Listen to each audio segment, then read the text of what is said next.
पाकिस्तान का हफ्तावार मालियाती खुलासा। Open market dollar की फरोख्त कीमत 279.95 पर कमी। इंटर बैंक डॉलर रेट्स 17 अप्रैल की इख्तितामी कीमत 278.92 पर कमी। 16 अप्रैल की इख्तितामी कीमत 278.95 पर कमी। दीगर करेंसी इंटर बैंक यूरो 328.64 पर इजाफा। बरतानवी पाउंड 377.09 पर कमी। कैनेडियन डॉलर 203.93 पर इजाफा। यूएई दिरहम 75.94 पर मुस्तहकम। सऊदी रियाल 74.35 पर मुस्तहकम।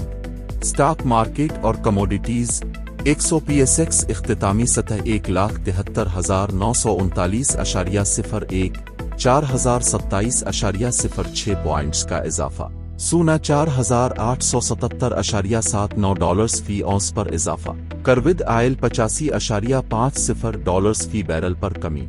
पाकिस्तान के माए गैर मुल्की ज़र मुबादला के ज़खायर 10 अप्रैल 2026 तक 20.52 अरब डॉलर।